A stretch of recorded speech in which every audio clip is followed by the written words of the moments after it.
اس دور سے گزر رہے ہیں۔ آج کے زمانے اتنی لمبی زبانیں ہو گئی اور نبی علیہ السلام کے بارے میں جو منہ میں آتا لوگ بھونک دیتے ہیں، سمجھتے نہیں ہے کہ سب کچھ لٹ جائے گا، پلے کچھ نہیں رہے گا۔ اب دیکھیے ان کا شیوا ادب جو حضور کی چوکھٹ کے غلام تھے، حضرت برا بن عازب سے مسئلہ پوچھا کسی نے، حضرت ایک مسئلہ تو بتائیے، کہا پوچھیے، کہا کن کن جانوروں کی قربانی جائز نہیں ہے؟ تو حضرت برا بن عازب نے 4 انگلیاں کھڑی کی، کہا حضور نے ایسے 4 انگلیاں کھڑی کر کے کہا جس کی آنکھ پھوٹی ہو، جو لنگڑا ہو، جو بیمار اور لاغر ہو، اور اسی طرح جو ہے وہ اس کا ایک چوتھا عیب بیان فرمایا۔ تو کہا کہ جس کے اندر یہ عیب ہو تو وہ ان جانوروں کی قربانی جائز نہیں ہوگی۔ اور پھر ساتھ ہی کہنے لگے یہ جو میں نے تمہیں کہا نا کہ ایسے حضور نے 4 انگلیاں کھڑی کر کے کہا، یہ میں نے بات سمجھانے کے لیے بات کیا، ورنہ میری انگلیاں حضور کی انگلیوں سے چھوٹی ہیں۔ ذرا غور تو کرو، محبت کے لہجے کو دیکھو۔ کہا یہ میں بیان ادب کے لیے تمہیں بتا رہا ہوں، ورنہ میری انگلیاں حضور کی انگلیاں جتنی نہیں ہیں، وہ بڑی تھی اور یہ انگلیاں چھوٹی ہیں۔ حالانکہ کسی کو شائبہ بھی نہیں ہو سکتا تھا کہ کوئی انگلیوں سے مماثلت پیدا ہو رہی ہے، یہ تعین عدد کے لیے کہا جا رہا ہے، لیکن فوراً خیال آیا اور کہا کہ میری انگلیاں حضور کی انگلیوں سے چھوٹی ہیں۔ اور حضرت عباس بن عبد المطلب سے کسی نے پوچھا کہ آپ بڑے ہیں یا حضور بڑے ہیں؟ اس نے پوچھنے والے نے تو عمر کے بارے میں پوچھا، تو کہا سال زیادہ میں نے گزارے ہیں، بڑے حضور ہی ہیں۔ تو یہ ان کا ادب تھا، یہ اصحاب رسول کی زندگی تھی۔ آج میں اور آپ دیکھیں کہ ہم کس جگہ پہ کھڑے ہیں۔ حضور کے معاملے میں انتہائی حساس ہونا چاہیے اور کوئی ہلکا اور میلا لفظ زبان پہ نہیں آنا چاہیے، ورنہ سب کچھ لٹ جائے گا، پلے کچھ بھی نہیں رہے گا۔ جو گناہ گار ہے اس کی معافی ہے، بے ادب کی معافی نہیں ہے۔ گناہ گار کو معاف کر دیا جائے گا لیکن بے ادب کی معافی نہیں ہے۔ بلکہ رومی تو کہتے ہیں کہ بے ادبوں کے پاس بیٹھنا بھی نہیں چاہیے۔ کہا جہاں تک ممکن ہو تو برے یار کی صحبت سے بچو، یہ برے سانپ سے بھی زیادہ برا ہے۔ سانپ لڑتا ہے تو جان جاتی ہے، برا یار لڑتا ہے تو ایمان جاتا ہے۔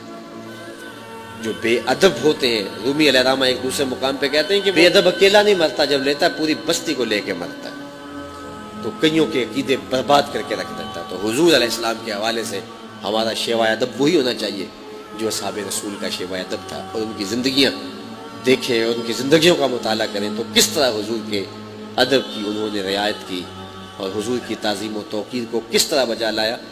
ایک صحابی آئے بحرین سے، تو انہوں نے حضور کی بارگاہ میں سلام پیش کیا، حضور نے جواب نہیں دیا، تو وہ دوسری جانب سے آئے تو حضور نے پھر جواب نہیں دیا، تو خیر وہ پریشان ہو گئے۔ انہوں نے کسی سے پوچھا کہ مجھے تو سمجھ نہیں آ رہی، تو آپ بتا سکتے ہیں کہ حضور میرے سے کس وجہ سے ناراض ہیں؟ انہوں نے کہا یہ جو تم نے سونے کی انگوٹھی پہنی ہے یہ حضور نے منع کی ہوئی ہے اور تمہارے ہاتھ میں ہے، شاید حضور کی ناراضگی کا سبب یہ ہو۔ تو انہوں نے وہ انگوٹھی اتار کے حضور کو پیش کر دی۔ حضور شاید آپ اس وجہ سے ناراض ہیں۔ حضور نے انگوٹھی پھینک دی، ناراضگی کی وجہ ختم ہوگی، باتیں چلتی رہی، گفتگو ہوتی رہی۔ مجلس اختتام کو پہنچی تو لوگ اٹھ کے گھروں کو جانے لگے، وہ بھی اٹھے اور جانے لگے۔ کسی نے توجہ دلائی وہ انگوٹھی تو اٹھا لو، تم تو شرم نہیں پہن سکتے، تمہاری بیوی تو پہن سکتی ہے، تو لے لو، اس کو قیمتی سونا ہے۔ تو صحابی نے کہا واللہ ما آخذہ وقد طرحہ رسول اللہ صلی اللہ علیہ وسلم، اللہ کی قسم میں اسے کبھی بھی نہیں اٹھاؤں گا جس کو میرے رسول نے پھینک دیا ہے۔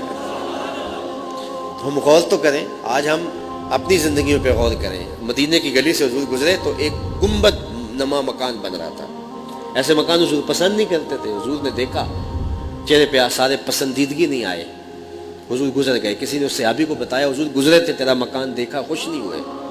اس نے کدال لیا اور مکان کو زمین کے برابر کر دیا۔ 2-4 دن کے بعد حضور کا پھر گزران ہوا، دیکھا تو وہ مکان نہیں تھا۔ عمر سے بلایا گیا، کہا میں گزرا تھا، تیرا مکان تھا، آج نہیں ہے، کیا ہوا؟ عرض کی حضور گرا دیا۔ فرمایا کیوں؟ عرض کی سنا تھا آپ کو پسند نہیں۔ میں اور آپ دیکھیں ہمارا کیا کیا حضور کو پسند نہیں، سر سے لے کر پاؤں تک، شادی عقیقے ولیمے سے لے کر کے اپنی نجی اور سیاسی زندگی تک، ہمارا طرز حیات، ہماری وضاقتہ، کیا کیا حضور کو پسند نہیں ہے۔ تو حضور کے ساتھ اگر محبت کا ربط رشتہ ہے تو تقاضۂ محبت ادب بھی ہے۔